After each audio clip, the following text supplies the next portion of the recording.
Hey, I'm Kenneth, but everyone calls me Ken. I just turned 33, and let me tell you, I've got quite a story to share. Before today's events, I didn't really believe in karma or anything spiritual. I thought it was all just in people's heads. But now, I've had a change of heart. I totally believe that what goes around comes around. And it's all because of my mean mother-in-law and her family. Well, except for my amazing wife, she's the exception. Despite growing up around all that negativity, she's still a wonderful person. Now let me tell you about the crazy stuff that happened on a sunny Wednesday morning in my house. Hey, could you come down here real quick?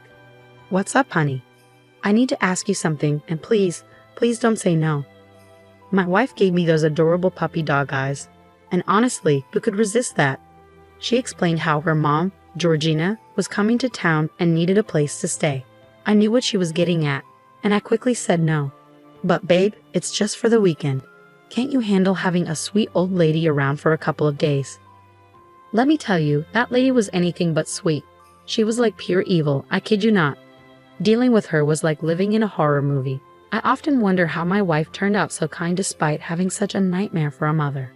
As I started explaining why I couldn't handle having Georgina around and suggested she stay in a hotel, Kimberly started looking really sad. And like I said, I can't resist her sad face. She's got me wrapped around her finger. So reluctantly, I agreed.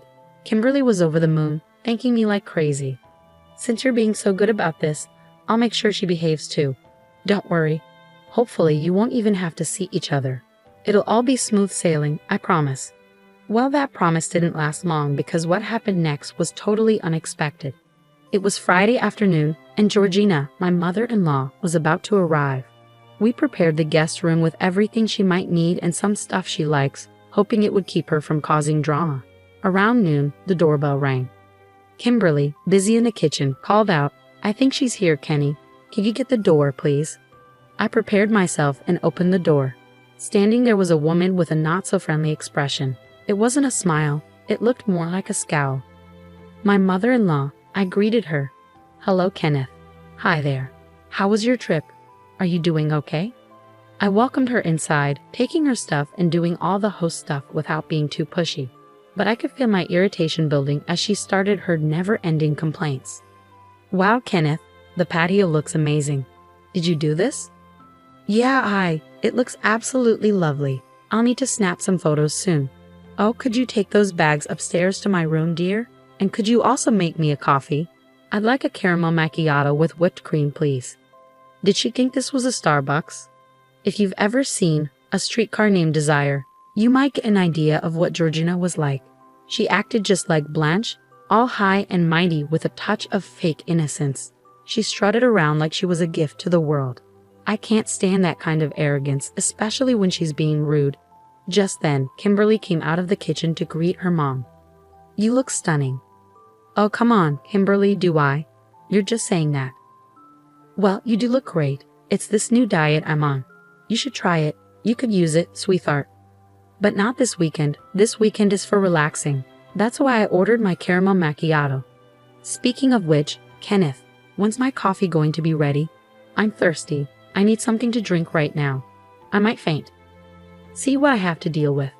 After enjoying a delicious lunch prepared by my wonderful wife, I had to quickly Google how to make a caramel macchiato.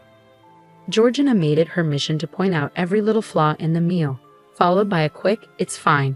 Don't worry too much," to soften the blow. But she made sure to remind us to be extra careful next time to avoid making those silly mistakes, as she called them.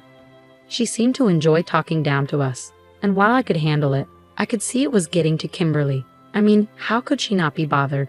That was her mom, after all, and Kimberly didn't have a mean bone in her body. I couldn't say the same for myself, though. I'm the type who likes to get revenge when I can. Later in the afternoon, Georgina went on and on about how much she loved the house. Well, she had a unique way of expressing her love for it. Sure, my time in Bora Bora was nice, but Zanzibar was even better. The scenery was stunning and the people were lovely. This vacation won't be as fancy as those, but it's still a vacation. Maybe it'll humble me a bit, since I've been to so many fancy places. It'll be a nice change of pace, I guess. I'll be honest, I zoned out of the conversation many times, and whenever I checked back in, it was still going on. Georgina had a way of making things drag on longer than they needed to. Anyway, we spent the afternoon chatting, mostly Kimberly and Georgina. I was just there, like a decoration, making sure Kimberly was comfortable. Every now and then, I'd chime in to make it seem like I was paying attention. Around 4 p.m. that evening, things started to get a bit weird. You know, Kimberly, I've been complimenting your house ever since I got here, and I have to say, it's stunning. Thanks, Mom. We've been working hard to make it nice, and Kenny and I spent a lot of time getting ready for your visit. It's so good that I can't keep this beauty to myself. What do you mean, Mom? What are you saying? Well, you know, on my trips to places like Cancun, Fiji, or India, I always bring along some friends or family. I don't like traveling alone, especially as I'm getting older. It's become a bit of a tradition for me to have companions like Ursula or Justine. Oh, that sounds nice. How are they? It's been a while since we talked. Funny you ask, because they're actually on their way here now. You can catch up with them yourself. Kimberly nearly chokes on her coffee at this unexpected news. I would have done a spit take too if I had anything in my mouth, because I was shocked at what she just said. But I kept my cool and managed to say, Kim, let's go to the kitchen, now. We headed to the kitchen to talk about this bombshell. Please tell me she's joking, babe. I don't think she's joking, but you only told me she was coming. We only prepped for one person. I'm just as surprised as you are, babe. I didn't know anything until now, just like you. I started pacing in the kitchen. So what do? I guess we'll have to tell her we only prepped for one person, and maybe we can put the girls up in a hotel.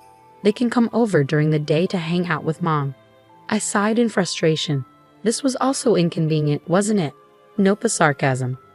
As much as I cared about Ursula and Justine, my aunt-in-law and sister-in-law, I wasn't keen on entertaining them all weekend. They were a bit like their mother, not as bad, but having them all around would be chaotic. We argued about it until Georgina herself showed up in the kitchen. What's the problem? I think it's a nice idea to have other family members join us for the weekend. She started pouting, and strangely, it had the same effect on Kimberly as Kimberly's pouting had on me. When she wanted to, Georgina could get her way with those puppy dog eyes. I guess Kimberly inherited that skill from her mom. Oh no, Mom, please don't be upset. It was a nice thought, but we just can't handle this sudden change, especially on such short notice.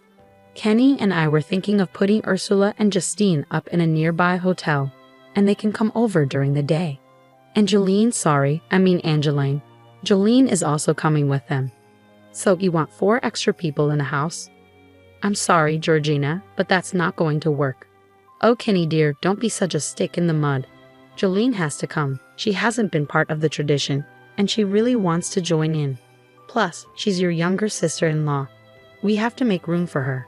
And honestly, you're not even considered part of our real family, so it makes sense for you to leave and for the girls to stay. It's just for a couple of days after all. Mom, how can you say that? Kenny is our real family. Is he though?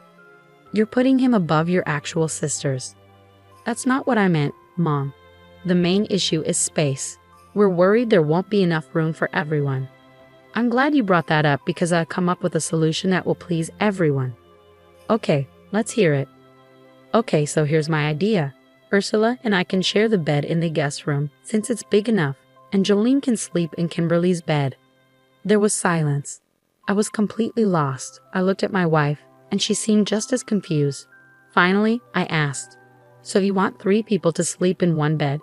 That's uncomfortable and inappropriate, don't you think? Yeah, Mom, we're adults now. It's not appropriate for me, my husband, and my sister to share a bed. Aha, I knew you'd say that, which is why I think it's best if Kenneth doesn't stay here during this time. Again, silence. At that moment, I think she finally lost it. So you want me to leave my own house? Kenny dear, don't call me that. Kenneth, don't talk to me like that. Kimberly, are you going to let him speak to me like that? Look, I don't appreciate you coming into my house and making last-minute demands. It's not fair. If you wanted a girls' trip, that would have been fine if you planned it in advance. Why didn't you just tell us what you wanted? And saying I'm not your real family was rude. I didn't think you'd get so upset now. Honestly, you're acting childish, don't you think, Kim? I don't know what to say, Mom. I don't think it's fair. Oh, you young people and your sensitivity. I didn't do this on purpose. It must have just slipped my mind. I'm sure you understand. I didn't quite understand, but when I looked at my wife, she was silently pleading with me. I caved in, feeling frustrated, and said, Georgina, better communication would have been appreciated. As I said earlier, I wouldn't have minded if you ladies wanted a girls' trip for the weekend. I could have gone on a trip with the guys or worked at the orphanage. But springing this on us isn't fair. We're adults, even if you see us as your kids.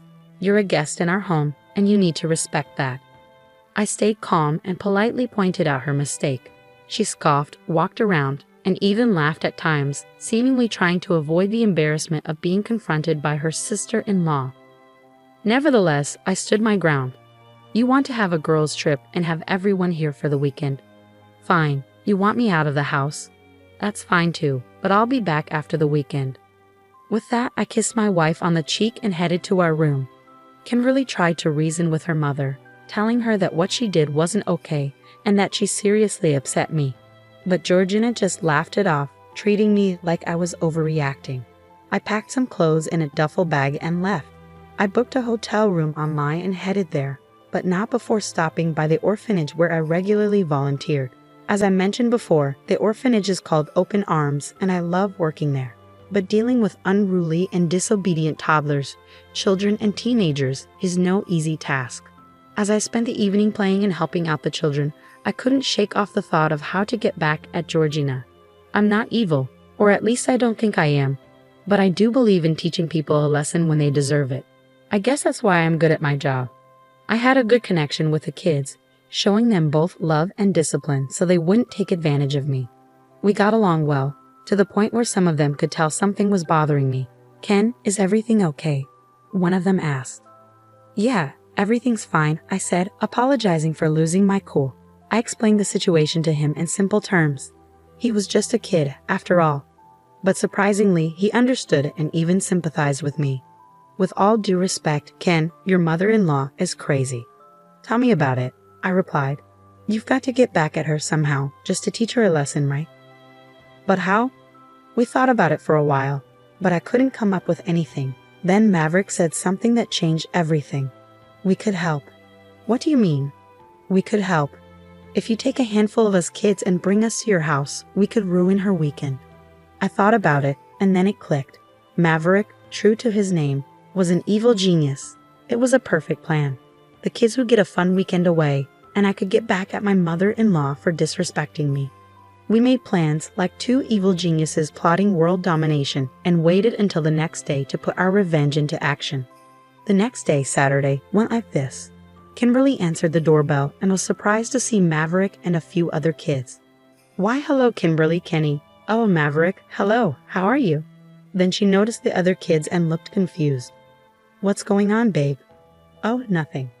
I thought I'd bring the kids along to join in Georgina's lovely vacation, I said as I walked into the room, followed by 5 kids aged 6 to 10. They were known as the rowdiest bunch, but they could be sweet when they wanted to be. It was when they felt disrespected that they'd let loose. I promised them ice cream if they caused chaos. Hello, Kenneth, how are you? Oh, who are these lovely children? Good morning, Georgina. I hope you're all well. I see the rest of the gang made it. Hey, Kenneth, how are you? I'm well, thank you. Who are these kids? Oh, these children. They're from the orphanage. Yes, we can see that, but why are they here? Good question. Maverick, would you like to answer that? Well, Ken told us about the lovely vacation you were having in his home, and we've never been on a vacation, so he invited us over to join in.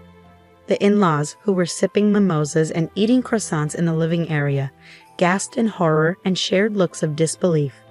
Some of the kids started grabbing food from the table, bacon, pancakes, orange juice, causing chaos. Georgina stood up and pulled me aside. What's the meaning of this? Just as Maverick said, I wanted the kids to have their own little vacation. I'm sure you wouldn't mind. How can you bring all these kids into the house? This is too much, and someone named Maverick is bound to cause trouble. This was supposed to be a relaxing weekend for me and the girls, you know this. Oh well, I'm sure you wouldn't mind. It's only for a couple of days after all. Listen, I know you're upset. No, you listen here, Georgina. I'm tired of you acting like you own the place. If you want to stay here for a vacation, that's fine, but the kids are staying too. They deserve to enjoy just as much as you do. So maybe next time you'll remember it's not nice to inconvenience others. And with that, I didn't give her a chance to respond. I walked back into the living room to see the chaos unfold. The little girl, don't you dare touch that. That's an expensive designer bag. Stop it. You little troublemakers are causing chaos. Is this what vacations are normally like? Because if so, count me out. The ladies were being harassed by the unruly children, causing chaos. You might wonder how Kimberly felt. She was in the corner snickering. She found it funny too. You might also wonder how I felt watching my house get torn apart. It was worth it to see the looks on my in-laws' faces. I didn't mind cleaning up. Maverick promised they'd help. I just wanted to witness the chaos as the prim older ladies dealt with the chaotic children. Well, everything seems in order. I'll be on my way. I'll pick up the kids tomorrow or Monday. Cheerio. And with that, I left, laughing in my hotel room. I called Kimberly and told her the kids weren't meant to bother her, just the snobby ladies. If she needed a break, she could stay with me. That day was one of the best of my life.